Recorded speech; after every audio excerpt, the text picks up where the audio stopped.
Why, hello. Today we're going to be talking about partial fraction decomposition. And that is the mathematical process of taking a single rational function and changing it into the sum of two separate rational functions. So as a numerical example, if we were going to add 2/3 plus 4/5, let's say. So what we're going to do, of course, when we multiply or when we add these together is we have to make the common denominator. So multiply each side by 3/3 over here and 5/5 so that they both have a denominator of 15, because we cannot add these two fractions together without having the same denominators. So 10/15 plus 12/15 is 22/15. So what we're going to do is work backwards, start with a rational or a fractional looking answer, and we're going to do some things to it in order to figure out what our two fractions were to begin with. Okay, so we're decomposing a rational expression into the sum or difference, if it's minus, of two rational functions to begin with. Okay, so let's get a good example here. Here we have a nice rational function, 2 over x squared minus 1. So what we want to do is change this into a denominator that is a product of two different things. Okay, so x squared minus 1, this is the product of one binomial, x plus 1 and x minus 1. Okay, this is a factorable, a difference of squares, quadratic factorization. So we have 2 over x plus 1 times x minus 1. So what that's going to turn out to be is one of these fractional denominators is going to be the x plus 1. The other fractional denominator is going to be x minus 1. So just like over here in our example, we had two separate ones that we had to multiply to get 15. So we find the factors of 15 are 3 and 5, so we break them apart into their factors. So here our factors are x plus 1 and x minus 1. So we have an x plus 1 denominator and an x minus 1 denominator. Okay, so we don't know what these numerators are going to be yet, so we label them some variables, variable a and variable b. Okay, so here is what we need to do. So we have this fraction plus this other fraction needs to give us this answer right here. So we're going to try to solve this equation basically by multiplying by the least common denominator. Okay, because we really want to get rid of our fractions. Fractions aren't fun to work with in the first place, so we're going to multiply every term by the least common denominator, which is x plus 1 and x minus 1. So we multiply each term by x plus 1, x minus 1.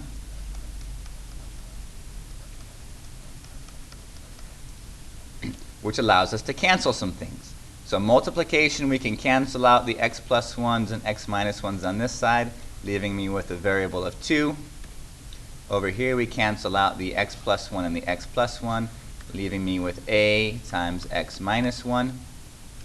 And over here I cancel out the x minus 1s, leaving me with a b times x plus 1. So now we have a nice linear single solitary algebraic sentence that we know how to solve. So we have to distribute our a values into here and our b values into here. So we get 2 equals ax minus a plus bx plus 1.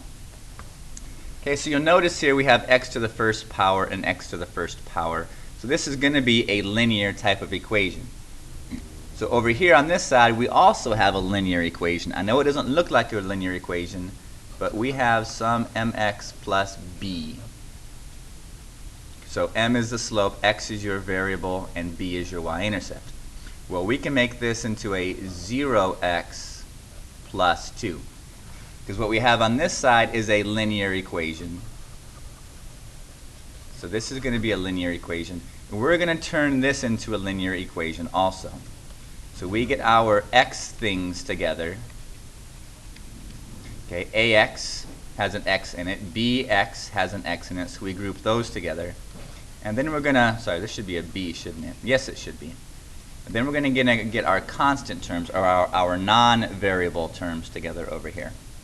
So remember, this is 0x plus 2 on that side. Okay, so quickly I'm going to factor this out. I'm going to factor out the x from here. So a plus b is my leftovers after I have a common factor of x, minus a plus b. So basically what we have here is one linear equation that has to equal another linear equation. So this is your x coefficient. It's supposed to equal your x coefficient. This is your numerical term. This is also your numerical term. In order for two linear equations to be equal, all of their things have to be equal. So if this linear equation is equal to that one, then these parts must be equal. The 0, which is the coefficient of x here, needs to equal the coefficient of x over here. 0x, these things also have to be 0 in order for these to be equal. Likewise, 2 needs to equal negative a plus b, because this thing needs to be a 2 in order for these two equations to be equal. So we have to solve these things together. So let's see, over here this is pretty easy to solve. I know that a is equal to the negative of b, and then I'm going to substitute that over here. Okay, so we have a system of two linear equations. We're going to solve and substitute, because this one's pretty easy to do by substitution. The negative of negative b plus b. Ooh, I need some more space. Pardon my eraser. I hope you were watching that. So 2 equals b plus b. So 2 equals 2b. So the b value is 1. So we solve this one over here by substitution. We know that a is the negative of b, which must mean a must be negative 1. If a is the negative of b and b is positive 1, then a is negative 1. So now we can know exactly what our starting rational equations were. So the very far end, we know that this 2 over x squared minus 1 will equal negative 1 over x plus 1 plus 1 over x minus 1. So these are the two rational functions we would have been adding in order to get this rational function as the answer. Okay, so that's our point. We're trying to figure out what these two things are going to be, and we're done. You found your a, you found your b, you plugged it back in, and we're through. So let's try another example. See how this goes. See if we can nail this partial fraction decomposition down. So the first step, we need to factor our denominator. So 2x minus 1 over factors of this looks like they're going to be x plus 3 and x minus 1. Okay, numbers that multiply to give you negative 3 and add to give positive 2. So here's, yep, looks like that's good.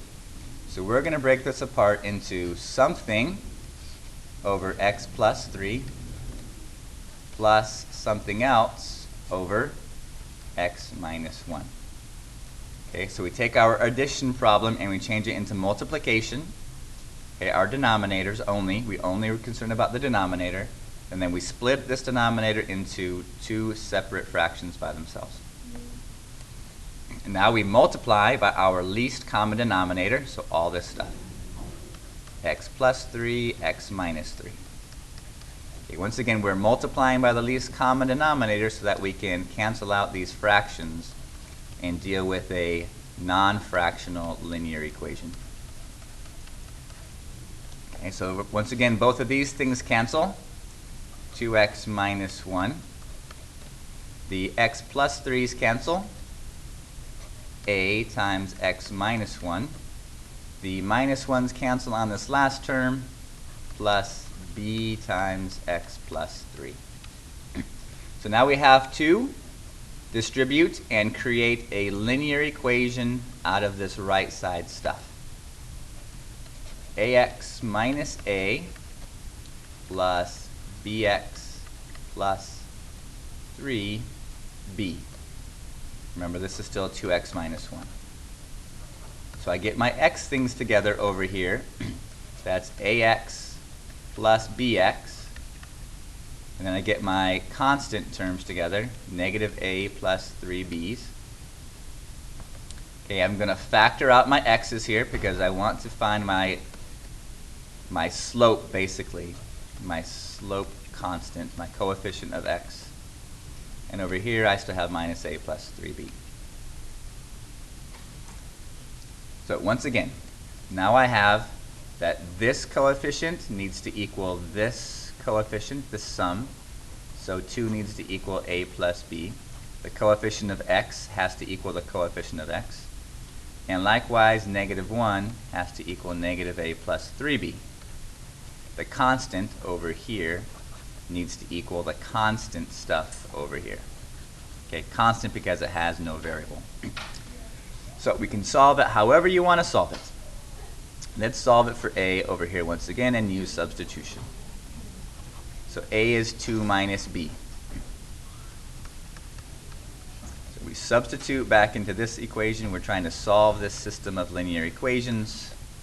We're using substitution rather than elimination. So we replace a with 2 minus b, and we have to do all this nice math. So where to do it? Where to do it? Negative 1 equals negative 2 plus b plus 3 b's. Negative 2 plus b. So we're going to add the 2 to this side. 1 equals 4 b's. 1b plus 3b is 4b. So b is 1/4.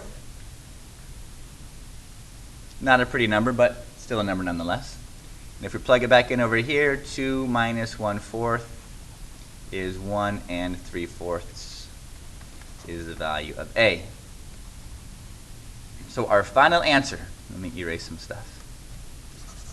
Sorry, if you want to see it, just rewind the video. Our a value is 1 3/4 over x plus 3, which you're really not going to see written like that, but that's okay. And 1/4 of x minus 1. And there you go. All right, let's check back.